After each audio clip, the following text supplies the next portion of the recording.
Hi friends, అందరికీ నమస్కారం. అంజలి కథలకి స్వాగతం. ఈరోజు కథ పేరు కపాల రాక్షసి. రచయిత మధుబాల గారు. కోసల రాజ్యం కళాకాంతులతో శోభిల్లుతోంది. ఆ రాజ్య పురప్రజలు ఎల్లప్పుడూ సుఖ సంతోషాలతో తొలతూగేవారు. రాజ్యం సుభిక్షంగా ఉంది అనటానికి ఇదే తార్కాణం.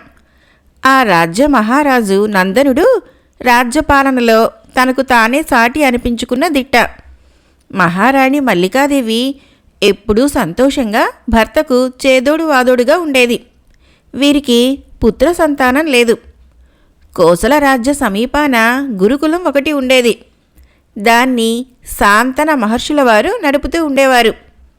ఎందరో రాకుమారులు ఇంకా ఇతరులు శాంతన మహర్షి గురుకులంలో విద్యనభ్యసిస్తూ ఉండేవారు. అనుకోకుండా ఈ రాజ్యానికి ఒక యోగీశ్వరుడు వచ్చాడు. 4 వీధుల కూడలిలో చిన్న పర్ణశాల నిర్మించుకొని అక్కడే తన స్థిర నివాసం ఏర్పరచుకున్నాడు. ఎందరో ప్రముఖులు ఆ యోగీశ్వరుని దర్శిస్తున్నారు. మరికొందరు తమ నివాసానికి పిలిపించుకునేవారు. అలా అలా ఆ యోగీశ్వరుడి ఖ్యాతి వాడవాడలా దావానలంలా వ్యాపించిపోయింది. కొందరు యోగీశ్వరుణ్ణి దేవుడు అన్నారు. మరికొందరు దేవుడే ఆ రూపంలో వచ్చాడు అన్నారు.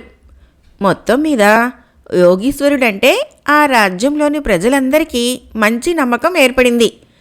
ఆ యోగీశ్వరుని వల్ల చాలామందికి మంచి జరుగుతున్నదని, ఆయన చేయి వేస్తేనే ఎటువంటి రోగాలైనా ఇట్టే మాయమైపోతున్నాయని ప్రజలు, పురప్రముఖులు ఇలా రకరకాలుగా యోగీశ్వరుని గురించి ప్రజలు మంచిగా చెప్పుకుంటున్నారు. ఏది ఏమైనా యోగీశ్వరునికి కోసల రాజ్యంలో మంచి పేరొచ్చింది. యోగీశ్వరుల వారు ఏం చెబితే అది వేదవాక్కు. ఆయన మంచిగా చెప్పినా చెడుగా చెప్పినా మంచిగానే తీసుకుంటున్నారు. అది ఒకసారి మంచి జరిగినందువల్ల ఆ పుర ప్రజలకు మంచి నమ్మకం, గురి ఏర్పడినాయి. యోగీశ్వరుల వారు కూడా అశ్రద్ధ చేయకుండా అందర్నీ సమానంగా చూసేవారు. ఈ యోగీశ్వరుని గొప్పతనం మహారాజు దాకా వ్యాపించడంతో భార్య సమేతంగా ఆ యోగీశ్వరుని నివాసానికి ఏతెంచాడు. మహారాజు ఆగమనానికి ఆనందించిన ఆ యోగీశ్వరుడు వారిని ఉచిత రీతిన సత్కరించాడు. అందుకు మహారాజు నందనుడు ఉప్పొంగిపోలేదు. మహారాజునని గర్వం చూపించకుండా ఒక సామాన్య మానవుడిలాగే యోగీశ్వరుల వారిని కలుసుకున్నాడు. యోగీశ్వరుడు లేచి మహారాజును కూర్చోమని ఆసనం చూపించాడు. మహారాజా, తమరి రాకతో మా పర్ణశాల పావనమైంది. తమరు వచ్చిన పని సెలవీయండి మహాత్మా అన్నాడు యోగీశ్వరుడు. ఏమీ లేదు, ప్రజలంతా మీ గురించి చాలా గొప్పగా చెబుతూ ఉంటే ఒకసారి చూసిపోదామని వచ్చాను అన్నాడు మహారాజు. అదేమిటి మహారాజా, ఏదో ఇటు వచ్చాను. నన్ను, నా మాటల్ని నమ్మకంతో ప్రజలంతా నాకు బ్రహ్మరథం పడుతున్నారు గాని ఇందులో నా గొప్పతనం ఏమీ లేదు అన్నాడు యోగి. అలా అనకండి యోగీంద్ర, నిప్పులేనిదే పొగరాదు. ప్రజలంతా బ్రహ్మరథం పడుతున్నారంటే వాళ్ళకి ఏదో లాభం కనిపించి ఉంటుంది. మా ధర్మపత్ని మిమ్మల్ని చూడాలని వచ్చింది అన్నాడు. అదేమంత పని మహారాజా, కాకితో కబురు చేస్తే నేనే వచ్చి మీ ముందు వాలేవాడిని. అదీ కాక ఎన్నో దేశాలు తిరిగిన నేను ఈ నగరాన్ని చూడగానే ఇక్కడే ఉండబుద్ధి వేసింది. రాజ్యం చాలా సుభిక్షంగా ఉండి నాకు ఎంతో ముచ్చటగా ఉంది. అందుకే ఇక్కడ ఉండిపోవాలని తీర్మానించుకున్నాను. త్వరలోనే తమరి దర్శన భాగ్యం చేసుకోవాలనుకుంటున్నాను అన్నాడు ముని. ఆ మాటలకు మహారాజుకు ఎంతో ఆనందమైంది. మహారాజు భార్య వంక తిరిగి సైగ చేసిన వెంటనే మహారాణి మల్లికాదేవి యోగేశ్వరుల వారికి నమస్కరించి పిల్లలు లేరన్న తమ దిగులును వెల్లడించింది. తమకు ఇప్పటికైనా పిల్లలు కలగకపోతే పైలోకాలలో ముక్తి దొరకదని వ్యధగా పలికింది. యోగీశ్వరుల వారికి వివరంగా అర్థమైంది. మహారాణి బాధ వెనువంటనే జగన్మాతను పూజించి ఏవో మంత్రాలు చదివాడు. మరుక్షణమే ఆ మాత కాళ్ళ వద్ద నుంచి ఒక పొట్లం తీసి మహారాణికి అందించాడు. మహారాణి ఆ పొట్లాన్ని తీసుకుని కళ్ళకద్దుకుంది. ఈ విభూదిని పాలల్లో కలుపుకొని త్రాగండి అని చెప్పాడు యోగి. మరుక్షణమే అందుకున్న ఆ పొట్లాన్ని భద్రపరుచుకొని భర్తతో కలిసి రాజమందిరానికి వెళ్ళిపోయింది మల్లికాదేవి. ఆ రాత్రి నిద్రించే సమయంలో పాలల్లో ఆ పొట్లాన్ని కలుపుకొని త్రాగేసి పడుకుంది మహారాణి. అది ఒక భయంకరమైన గుహ. అందులో ఒక మాంత్రికుడు దేవి ఉపాసన చేస్తున్నాడు. ఆ మాంత్రికుడికి కపాల మాంత్రికుడిగా ప్రసిద్ధికెక్కాలనే ఆశయం ఉంది. అందుకు దేవి ఉపాసన చేసి 100 మందిని చంపి వారి కపాలాలను దేవి ముందు పెట్టాలి. అప్పుడు ఆ మాంత్రికుడు కపాల మాంత్రికుడిగా ప్రసిద్ధికెక్కుతాడు. 10 మందితో అలా అనిపించుకోగలుగుతాడు. అప్పుడు ఈ భూమండలాలు 14 లోకాలు తన హస్తగతమై తన ఏలుబడిలోకి వస్తాయి. అప్పుడు చాలామంది ప్రముఖులు తన పాదాక్రాంతమవుతారు. అదే మాంత్రికుడు ఆశయం. అది నెరవేరటం అంత తేలికైన పని కాదు. అందుకే ఎన్నో వ్యయ ప్రయాసాలకొచ్చి శ్రమిస్తున్నాడు ఆ మాంత్రికుడు. 100 మంది కపాలాలలో ఒక స్త్రీ కపాలం ఉండాలి. అదైనా కపాల రాక్షసిగా పేరు పొందిందై ఉండి తీరాలి. అప్పుడే ఆ మాంత్రికుడి ఆశయం నెరవేరుతుంది. ఈ విషయం తనకు తెలుసు. అయినా పోరాటం తప్పదు. తనకు అష్ట ఐశ్వర్యాలు రావాలంటే తప్పదు, మరి పోరాడక తప్పదు. ఒక శుభముహూర్తాన మహారాణి మల్లికాదేవి 12 పుత్రుణ్ణి ప్రసవించింది. ఆ బాలుని అందచందాలకి ఆ రాజదంపతులే కాదు, మంత్రులు ప్రజలు సైతం పరవశించిపోయారు. మహారాజు అయితే రాజ్యమంతటా బ్రహ్మాండమైన వేడుకలు జరిపించాడు. ఆనాడు ఆ రాజ్యమే ఎంతో ఆనందంగా ఉంది. మహర్షుల వారిని దర్బారుకు ఆహ్వానించారు రాజదంపతులు. ఆయన ఆ కుర్రవాడి జన్మ నక్షత్రము తిథి చూసి గతుక్కుమన్నాడు. ఎందుకంటే తన చావు ఆ కుర్రవాడి చేతిలో ఉంది కనుక ముందు నుంచి చాలా జాగ్రత్తగా మసలుకోవాలి అనుకున్నాడు మహర్షి. ఆ కుర్రవాణ్ణి ఎలాగైనా మట్టుబెట్టాలని ఇప్పటి నుంచే పథకాలు మొదలుపెట్టాడు. ఆ విషయం మహారాజు గుర్తించాడు. మహర్షి మాటలు చేతలు కొంచెం తేడాగా ఉన్నాయి. అది గమనించిన మహారాజు ఎందుకైనా మంచిదని కుమారునికి విలువిద్యలు మంత్రతంత్ర విద్యలు శాంతముని వద్ద నేర్పించాలనుకొని కుర్రవాడికి సత్యవర్మ అని పేరు పెట్టి అల్లారు ముద్దుగా పెంచుకుంటున్నాడు మహారాజు నందనుడు. కాలు క్రింద పెడితేనే కందిపోతాడేమోనన్నంత సుకుమారంగా పెంచుతున్నాడు మహారాజు. కాలచక్రం గిర్రున తిరిగింది. సత్యవర్మ పెద్దవాడు అవుతున్నాడు. గురుకులానికి పంపించాడు మహారాజు సత్యవర్మని. గురుకులంలో ఉన్న అందరికంటే చాలా చురుకుగా హుషారుగా ఉండేవాడు సత్యవర్మ.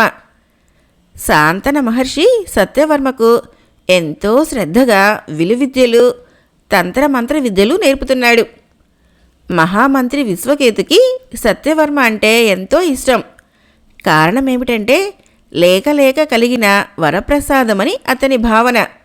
ఒకసారి విశ్వకేతు కోసల రాజ్యం నుంచి సింహపురికి గుర్రం మీద వెళుతూ అలసిపోయి ఒక చెట్టు కింద విశ్రమించాడు, ఆయాసం తీర్చుకుందామని. బాగా అలసి ఉండటం మూలాన చటుక్కున నిద్ర పట్టేసింది. చాలాసేపు నిద్రించిన మీదట మెలకువ వచ్చి లేచి కూర్చున్నాడు. విశ్వకేతు తినటానికి ఆహార పదార్థాలు తెచ్చుకున్నాడు. ఆయన నిద్రపోతున్న సమయంలో ఆ దారిన వెళుతున్న పార్వతీ పరమేశ్వరులు ఆహారం వాసన గ్రహించారు. పార్వతీ వచ్చి చూడగా మంచి ఆహారం ఉన్నది. ఆకలిగొన్నవారు ఆ ఆహారాన్ని తినేశారు. నాథా, అతని ఆహారం మనం తినేశాం కదా, మరి అతను నిద్రలేచి ఆహారం లేకపోవటం చూసి నిరాశపడడా అంది పార్వతి. ఆ ఆలోచన ముందుండాలి, ఇప్పుడు ఆలోచించి ఏం లాభం అని కసురుకున్నాడు పరమేశ్వరుడు. అయినా పాపం నిజంగా అతను లేచి చూస్తే ఇబ్బందే అవుతుంది అనుకున్నాడు మళ్ళీ. ఏదో మంత్రోచ్చారణ చేసి ఒక పులిని సృష్టించి ఆహారం ఉండవలసిన చోటులో పులిని పెట్టి ఆ తర్వాత పార్వతీ పరమేశ్వరులు తమ దారిన తాము వాళ్ళు వెళ్ళిపోయారు. కొంతసేపటికి విశ్వకేతు లేచి కూర్చోగానే విపరీతమైన ఆకలి వేసింది. గబగబా వెళ్ళి చెరువులో ముఖము కాళ్ళు చేతులు కడుక్కొని వచ్చాడు విశ్వకేతు. ఆతృతగా ఆహారం ఉన్న మూటను విప్పబోతే అందులో నుంచి ఒక పులిపిల్ల బయటకు దూకింది. మహామంత్రి విశ్వకేతు భయపడ్డాడు. మహామంత్రి, భయపడకు, నేను నిన్ను కాపాడాలని వచ్చాను. పార్వతీ పరమేశ్వరులు నన్ను సృష్టించారు. నీవు దాచుకున్న ఆహారాన్ని వాళ్ళు తినేశారు. నేను నీకు చాలా ముఖ్యమైన విషయాలు చెప్పాలి. నేను చెప్పిన ప్రతి విషయము నీవు బాగా విని ఆచరించాలి తప్ప మరొకరికి ఆ విషయం నువ్వు చెబితే నువ్వు తల పగిలి చస్తావు. నేను చెప్పబోయే విషయం చాలా జాగ్రత్తగా విను. మన మహారాజు గారి ఏకైక సంతానమైన సత్యవర్మ వల్ల కపాల మాంత్రికుడు కావాలనుకున్న ఒక మాంత్రికుడి చావు ఉంది. ఆ విషయం మాంత్రికుడికి తెలిసిపోయింది కనుక మనం చాలా అప్రమత్తగా ఉండి తీరాలి. అంతేగాని ఈ విషయాలు నువ్వు రాజుగారికి చెబితే నువ్వు వెంటనే తల పగిలి చచ్చిపోతావు. రాకుమారుడికి రాబోయే ప్రమాదాన్ని నేను ముందుగానే నీకు హెచ్చరిక చేస్తాను. దాన్ని నువ్వు ఎవ్వరికీ చెప్పకుండా సత్యవర్మను కాపాడు అంతే. అంతేకాని నీ ప్రాణాలకు ముప్పు తెచ్చుకోకు. ఇకపోతే నేను ఎప్పుడూ నీ పరిసర ప్రాంతంలోనే ఉంటాను. ఎవరైనా నిన్ను అడిగితే నన్ను నీ పెంపుడు జంతువుగా చెప్పు. ఆ విధంగా నీకు నేను సహాయపడతాను అని చెప్పింది పులి. పులికి కొన్ని మాయ మంత్రాలు తెలుసు. పరకాయ ప్రవేశము, కామరూప విద్య కూడా క్షుణ్ణంగా తెలుసు. మరి నాకు ఆహారం సంగతేమిటి అని అడిగాడు మహామంత్రి. ఇప్పుడు తినటానికి ఆహారం దొరకటం కష్టం, కానీ ప్రస్తుతానికి 2 మామిడికాయలు తింటావా అని అడిగింది పులి. ఓ తింటాను అన్నాడు మహామంత్రి విశ్వకేతు. పులి మనిషిగా మారి 2 కాయలు కోసుకున్నాక మళ్ళీ పులిగా మారిపోయి మంత్రి వద్దకు వచ్చింది పులి. మహామంత్రి తృప్తికరంగా మామిడి పళ్లను ఆరగించాడు. ఎవరా మాంత్రికుడు అని అడిగాడు మహామంత్రి విశ్వకేతు. ఉన్నాడు, దేవి ఉపాసన చేస్తున్నాడు. 100 మందిని చంపి కపాలాలను దేవి ముందు పెడితే తనను కపాల మాంత్రికుడిగా గుర్తింపు వస్తుంది. వారిలో ఒకరు స్త్రీ కపాల రాక్షసి అయి ఉండాలి. దానికోసం గాలిస్తున్నాడు. అలా చేసినందువల్ల దేవి అతని వశమవుతుంది. భూమండలాలు అతనికి వశమవుతాయి. అతడు ఆడింది పాట పాడింది పాటగా గడిచిపోతుంది. ఇది ఇలా ఉండగా మన రాకుమారుడితో ఆ మాంత్రికుడు చావబడతాడు. రాకుమారుడి జన్మ నక్షత్రం తిథిని బట్టి చూస్తే అలా ఉంది కనుక మాంత్రికుడు ఎంతో అప్రమత్తతగా ఉండి మన రాకుమారుణ్ణి మాయం చేయటమో చంపటమో చేస్తాడు. పార్వతీ పరమేశ్వరుల ఆజ్ఞ మేరకు నేను నీకు సాయం చేయదలిచాను అని చెప్పటం ముగించింది పులి. పులి, మహామంత్రి ఇద్దరూ కలిసి రాజుగారి ఆస్థానానికి వెళ్లారు. పులిని చూసి అందరూ భయపడ్డారు, కానీ తర్వాత చెప్పగా శాంతించారు. గుర్రం మీద బయలుదేరి చాలా దూరం ప్రయాణించింది. యువతిగా ప్రయాణం చేస్తే బాగుండదని మగదుస్తుల్లో బయలుదేరింది కల్పవల్లి. ఎవరైనా చూసినా రాకుమారుడు అని అనుకుంటారు. అదే కల్పవల్లి ప్రయత్నం, ఆశయం కూడా. బయలుదేరి కొండలు, గుట్టలు, మిట్టలు దాటుకొని ఎక్కడికో వెళ్ళిపోతున్నది. గమ్యం లేదు. ఎక్కడికెళ్లాలో కల్పవల్లికి తెలియదు. ఆయాసం వల్ల, ప్రయాణం బడలిక వల్ల గుర్రాన్ని ఆపి ఒక చెట్టు క్రింద కల్పవల్లి విశ్రమించింది. బడలిక వల్ల పడుకోగానే నిద్ర పట్టేసింది. చాలాసేపటి వరకు లేవలేదు. కొంతసేపు అయిన తర్వాత చూస్తే తన పక్కన నేల మీద ఒక చిన్న బుడతడు పడుకొని ఉన్నాడు. వాడిని ఆశ్చర్యంగా చూసింది కల్పవల్లి. ఆ బుడతడు పడుకున్న తీరు చూస్తుంటే కల్పవల్లికి ముచ్చటగా ఉంది. వాడిని ఎలాగైనా తనతో తీసుకువెళ్లాలని అనుకున్నది. కానీ ఎలా? వాడు మంచి నిద్రలో ఉన్నట్టున్నాడు. వాడు లేచాక చూడవచ్చు కదా అనుకుని కల్పవల్లి పడుకునే విశ్రాంతి తీసుకుంటూ ఆ బుడతడి వంకే చూస్తున్నది. ఇంతలో బుడతడు అటూ ఇటూ కదులుతూ లేచాడు. కళ్ళు తెరవగానే ఎదురుగా కల్పవల్లి కనిపించింది. దిగ్గున లేచి కూర్చున్నాడు. కల్పవల్లి ముచ్చటగా వచ్చి, ఎవరు బాబు నువ్వు అని అడిగింది లాలనగా. ఏయ్, మర్యాదగా మాట్లాడు. నేనెవరనుకుంటున్నావు? నేను మకుటం లేని మహారాజుని. ఎన్నో దేశాల్ని జయించాను. ఎందరో వీరుల్ని హతమార్చాను. కొంచెం మర్యాదగా మాట్లాడితే మంచిది అన్నాడు బుడతడు. బుడతడు ఎలా మాట్లాడినా వాడు ముద్దొస్తున్నాడు. అదొక రకం పిచ్చి అనుకుంది కల్పవల్లి. ఇంకా ఏమిటి విశేషాలు మహారాజు గారు అని అడిగింది కల్పవల్లి. హహహ, అలాగన్నా బాగుంది. ఇంతకాలానికి నా నిజస్వరూపం గ్రహించగలిగావన్నమాట. నా విషయం ఏమిటంటే నేను వివాహం చేసుకోవాలనే నిర్ణయానికి వచ్చేశాను. కానీ నాకు సరి అయిన జోడు బుడితి ఇంకా దొరకలేదు. అందువల్ల దేశాలు, రాజ్యాలు, నగరాలు వెతుక్కుంటూ ఇలా వస్తున్నాను అన్నాడు బుడతడు. దాంతో కల్పవల్లికి చటుక్కున ఒక ఆలోచన వచ్చింది. దాన్ని ఆచరణలో పెట్టాలి అని అనుకున్నది. మహారాజు గారు, తమరి పేరేమిటండి అంది కల్పవల్లి కొంచెం సంశయము, అనుమానాస్పదంగానే. ఎందుకంటే బుడతడు ఏమన్నా ఊరుకోవటం లేదు. అందువల్ల అలా భయపడుతూ అడిగింది కల్పవల్లి. నా పేరు బుడతరాజు. నా రాజ్యానికి నేనే రాజును. రాణి లేక ఇలా వచ్చాను. నేను బుడతరాజును కనుక నాకు బుడితి రాణి కావాలి. అది దొరకగానే నా రాజ్యానికి వెళ్ళిపోతాను అన్నాడు బుడతరాజు. అయితే సరే, నాతో రా. నాతో వస్తే మా రాజ్యంలో బుడతరాజులు ఉన్నారు, బుడితి రాణులు ఉన్నారు. ఎవరో ఒకరిని చూసి పెళ్లి చేసుకుందువు గాని అని చెప్పింది కల్పవల్లి. బుడతరాజు ఎగిరి గంతేశాడు కల్పవల్లి అలా అనగానే. ఓ తప్పకుండా, నీ కూడా వస్తాను.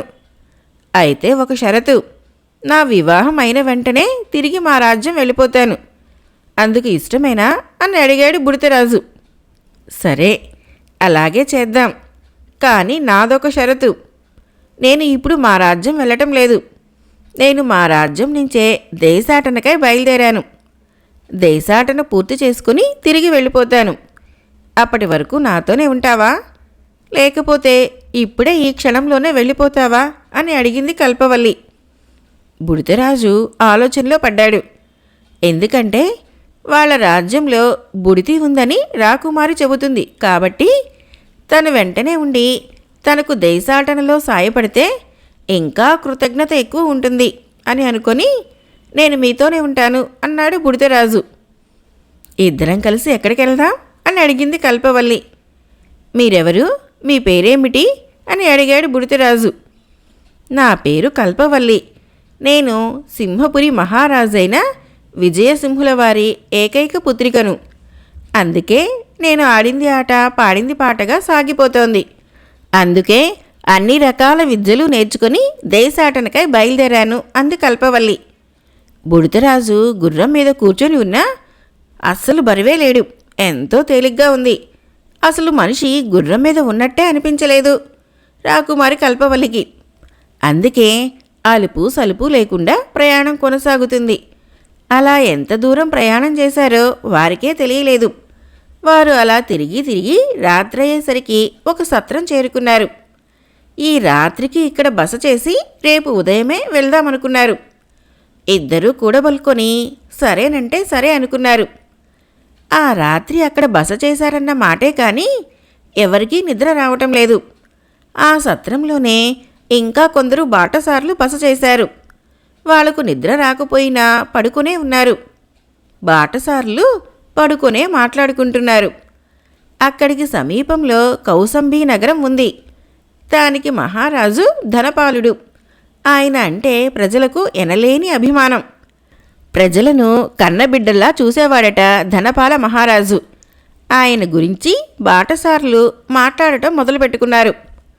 పాపం మహారాజు ధనపాలునికి ఎన్ని అష్టైశ్వర్యాలున్నా ప్రాణానికి సుఖం లేదు అన్నాడు ఒక బాటసారి. ఎందువల్ల? ఆయనకేంరా మహారాజు అన్నాడు మరో బాటసారి. అలా అని మనం అనుకుంటాం కానీ వాళ్లకుండే సమస్యలు వాళ్లకున్నాయి అన్నాడు బాటసారి. ఇవన్నీ వింటుంటే కల్పవల్లికి బుడతరాజుకి ఏమీ అర్థం కాలేదు.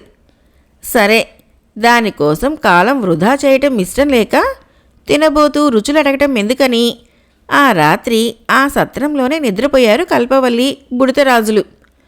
పడుకోగానే కల్పవల్లికి నిద్ర పట్టేసింది. కానీ బుడతరాజుకు నిద్ర పట్టడం లేదు. కారణం అతనికి తెలియలేదు. బుడతరాజు నిద్రపోకుండా బాటసార్ల సంభాషణ సారాంశం వినాలని కుతూహలపడ్డాడు. అయినా బాటసార్లు నెమ్మదిగా మాట్లాడుకుంటూనే ఉన్నారు. నెమ్మదిగా నిద్రపోతూ మాట్లాడుకుంటున్నారు. ఎంత ప్రయత్నించినా ఆ మాటల్లోని సారాంశం బుడతరాజుకి అర్థం కాలేదు. అలా వింటున్న బుడతరాజుకు తనకు తెలియకుండానే నిద్ర వచ్చేసింది. కపాల రాక్షసి కథ మొదటి భాగం సమాప్తం. రేపు రెండవ భాగం చెప్పుకుందాం. ఫ్రెండ్స్, నా కథలు నచ్చినట్లయితే మన ఛానల్ని తప్పకుండా సబ్స్క్రైబ్ చేయండి, లైక్ చేయండి, షేర్ చేయండి, మంచి కామెంట్ చేయండి. Thank you.